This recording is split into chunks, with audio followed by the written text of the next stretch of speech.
has Formula One's new and you could say aggressive approach towards DRS for 2019 been a good thing or a bad thing? That's what we're here to discuss after 2 races in Melbourne and Bahrain, where we've seen DRS be much more effective, particularly in the last race in Bahrain. And I've got Ed Straw and Stuart Codling here to debate the merits, shall we say, of DRS. That's where we'll start, and we'll start with you, Codders. F1 seems to be really going for it with DRS this year. The effect is bigger from the rear wings anyway. They haven't shortened the zones, and in fact we've got more zones around the track. So we saw a lot of overtaking in Bahrain. Does that mean it's a good thing? Not necessarily for me. I've always been kind of agnostic about DRS because it's like a lot of purists. I think it's an artificial overtaking aid. However, that said, given the outwash effect that aero regulations have had for the past 10 years, it's kind of a necessary evil because it's very difficult for one car to follow another. So I've learned to live with it. My worry is that for this season, because one of the stated aims is we want more overtaking, and it's something that will be fed back to us, no doubt, as a statistic at the end of the year. Look how many overtakings we had this year, folks. I get the impression that 3 DRS zones in Bahrain was one too many, really. Would it be fair to say that the combination of the more powerful DRS and adding zones to the tracks, which appears to be what we're going to get this year as a trend, is that just taking it too far? Well, I think it's a question about the interaction between those two. I think we've got separate issues there. I don't necessarily think more zones is a problem, because the way the zones interact with each other, they can set up moves for subsequent corners. The DRS zone on the back straight towards the last corner allowed cars to be closer into the corner, then attack into turn 1, and then you could, in some cases, respond to an attack on the run to turn 4. For example, when Leclerc passed Vettel, he was ahead by the DRS detection line, which is about 50 metres before turn 1. So Vettel was able to attack, although exactly where you are when you cross that line affects whether you've got that to attack or whether you can actually make the pass and then use the DRS to pull away again. So number of zones, I'm not necessarily against it if you have to have DRS, because that's sort of the whole other part of the debate.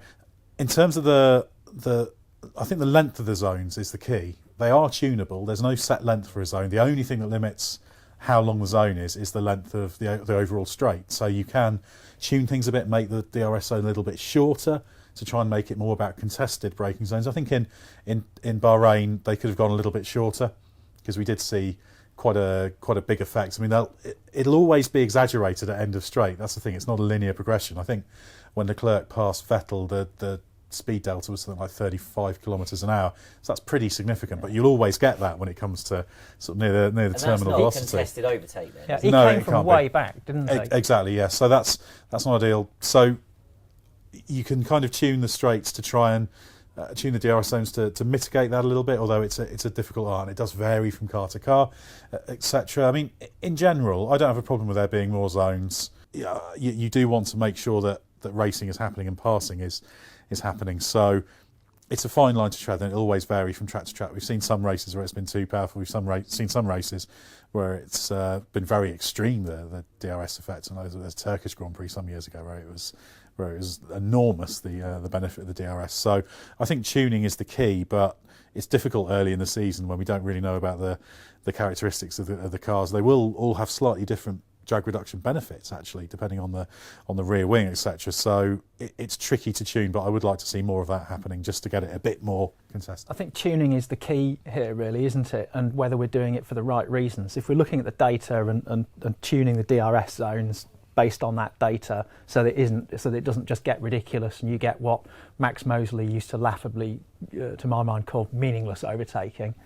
But if it becomes because promoters start waving their hands around and saying we want more action at our Grand Prix. For instance, Bahrain is a country that's very sensitive about how it's portrayed. The Grand Prix is a major prestige project for them, so it wouldn't have surprised me if there was some pressure from there to say, come on, what can we do to add a little sparkle?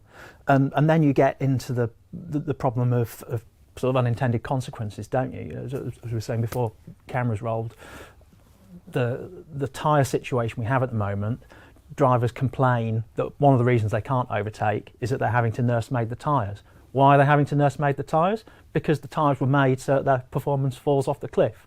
Why were they mandated that the performance falls off the cliff? Because Bernie Ecclestone watched Canada 2010, thought, wow, great, crazy race, make everyone like that. So there is a danger that when you sort of allow those pressures to dictate whether you have something or you don't, you can get unintended consequences.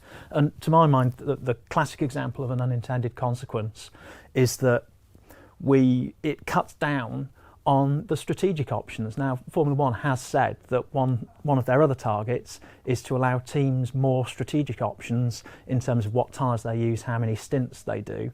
Now, if you have DRS all over the place and you prevent people maintaining track position, you actively militate against people having strategies where they run fewer stops. Because you saw with Daniel Ricciardo in Bahrain, you just go backwards. You're a sitting duck, aren't you?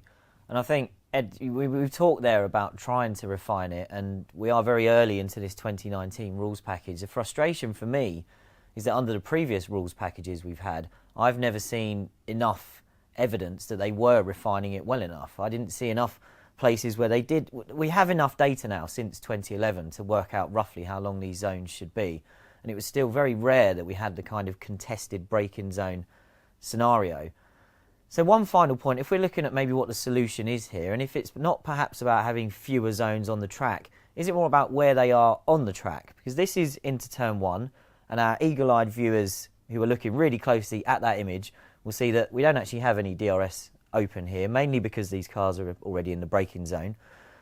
But the main straight was so long, and you're getting such a big toe there anyway, arguably we could have had some, for want of a better word, natural overtaking into there. And then maybe it is places like the shorter straight into turn 4 and the back straight where you're kind of making up for what you've lost in the twisty bit before it.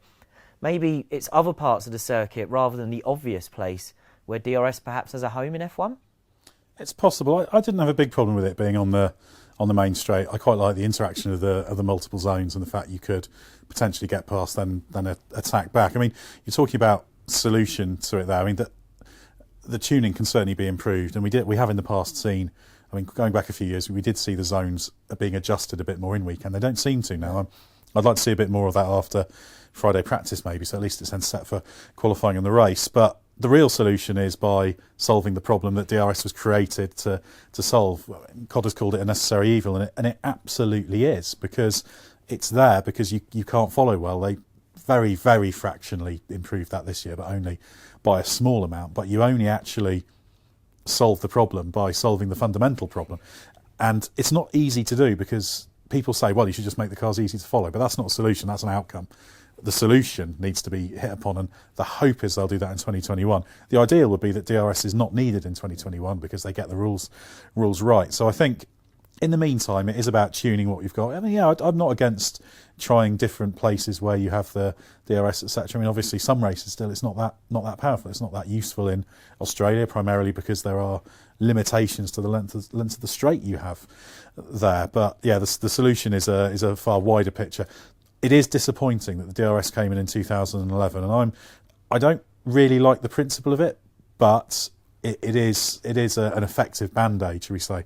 But the underlying problem has to be tackled, and we're a long way in now without that problem being definitively tackled. So 2021's a big test, but the fact is, whatever happens, there's always going to be an effect, because these are high downforce cars. For them to be quick enough, they will, or to be the fastest racing cars by some margins they are now, they need that downforce level. So dirty air is always going to be a thing, because it's an object moving fast through airflow, so you can't make that invisible. It's always going to have some kind of impact. And it can't be the only solution either. Bahrain is a classic example of a bespoke circuit. It's not a circuit that's based on public roads or former airfields or anything. It was specifically designed by someone from a clean sheet of paper.